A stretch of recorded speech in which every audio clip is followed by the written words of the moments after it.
Have you ever walked through a crowded room and felt like a ghost, or looked at a world so interconnected and yet felt entirely untethered from it? If you have ever felt that your solitude is not a prison, but a chosen sanctuary, then this story is for you.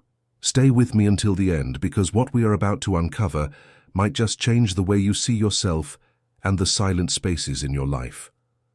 The city breathes in a rhythm of steel and glass, a relentless pulse of millions of lives intersecting, colliding, and moving on. Yet in the heart of this cacophony, there is a door that shuts with a soft, decisive click. Behind it, there is no noise, no expectation, and no one else. For many women today, this quiet room is not a sign of failure but a hard-won victory.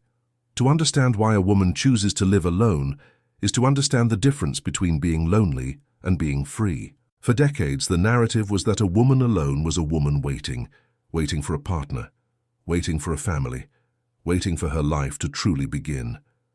But the modern woman has discovered a secret that the world is still catching up to. Her life has already begun, and she is the master of its silence. Choosing to live alone is often an act of reclamation. It is the refusal to perform the emotional labor that society so often demands. In the quiet of her own home, she does not have to be the peacemaker, the organizer, or the audience. She can simply be. This choice often stems from a deep realization that her own company is not a consolation prize. It is a rich, textured experience. When she sits with a book and a cup of tea as the sun sets, she isn't missing a conversation. She is having one with her own soul. This isn't a rejection of love, but an elevation of self-respect. It is the understanding that one's peace is worth more than a crowded dinner table where the air is thick with unspoken compromises. But this journey often begins much earlier than adulthood. To understand the woman who stands alone today, we must look back at the girl in the schoolyard. Many people mistake this for shyness or social anxiety, but for some, it was never about fear. It was something far more quiet and profound, an unconscious selectivity. Even as a child, while others were lost in the chaotic noise of playground games, she might have been the one standing on the edge, not because she was afraid to join, but because she didn't see a place where her spirit naturally landed. In the hallways of school, where the pressure to belong is at its peak, this isolation isn't always a choice made with words. It is a state of being. It is the feeling of observing a game where you were never given the rulebook, or perhaps a game you simply didn't wish to play. This wasn't about being anti-social. It was about an internal frequency that didn't match the broadcast of the crowd. Some children possess a selective nature that sifts through the world before they even realize they are doing it. They aren't hiding. They are simply waiting for something that feels real. When you grow up with this unconscious selectivity, you learn to find a home in your own mind, long before you have a house of your own.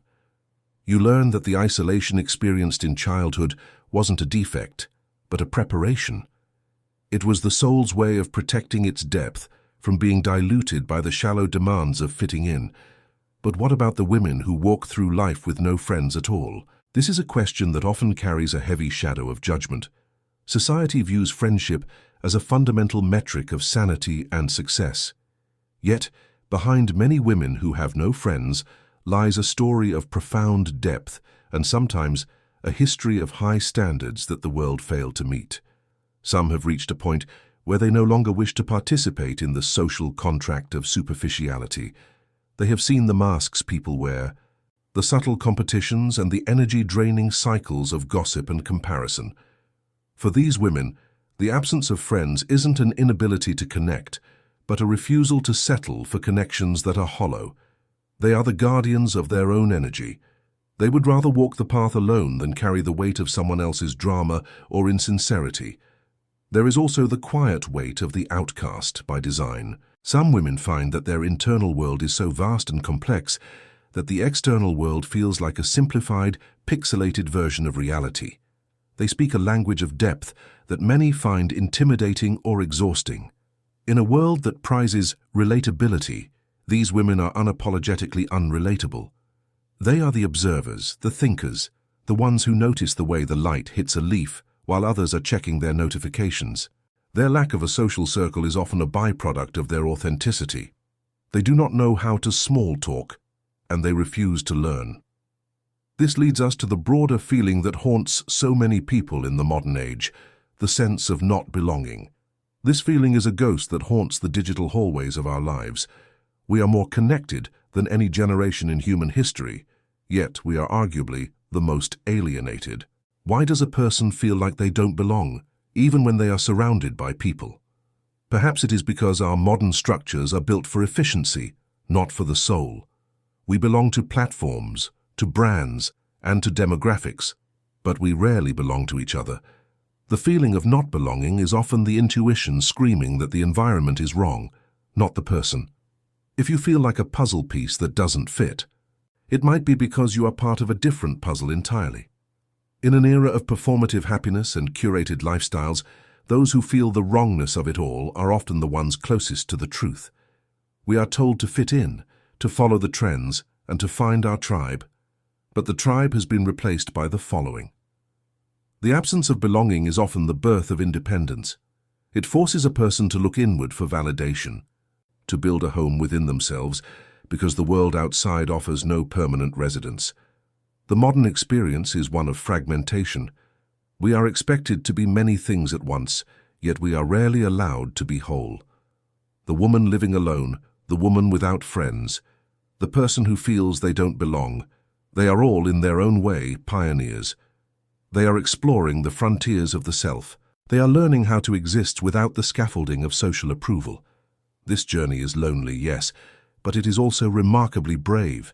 It takes a certain kind of courage to stand in the middle of a screaming world and say, I am enough as I am, even if I am standing here by myself. Behind the silence of these lives is a vibrant tapestry of thought and feeling. A woman living alone isn't missing out on life. She is experiencing it with a clarity that only solitude can provide. She knows the sound of her own thoughts without the interference of another's opinion. She knows the shape of her day because she is the one who carved it. And the woman without friends? She may be the most loyal person you could ever meet, but she has simply decided that her loyalty is a treasure that must be earned, not given away to anyone who asks. To feel like you don't belong is to be a traveler in a land that hasn't yet discovered its own borders. It is a sign that your spirit is seeking something deeper than what the surface of modern life can provide. It is an invitation to create your own meaning, to build your own small world of beauty and truth, even if no one else ever sees it. If you find yourself in the quiet, if you find yourself on the outside looking in, do not be afraid. The stars do not belong to a constellation. They simply shine in the dark. Your value is not determined by how many hands you hold or how many rooms you fill. It is determined by the light you carry within the silence of your own heart. In the end, we all walk a path that is uniquely our own, and there is a profound beauty in the person who can walk it with a steady gaze, knowing that being alone is never the same thing as being lost. You are the architect of your own peace, the author of your own story, and the only person who truly needs to understand the reasons behind your choices is you. Embrace the quiet, honor your standards, and remember that not belonging to the world is often the first step toward belonging fully to yourself. If you love this story and want to hear more like it, please hit that subscribe button. It truly means the world to us and helps us grow. And hey, while you're at it, let's aim for 50 likes on this video. Help us smash that goal.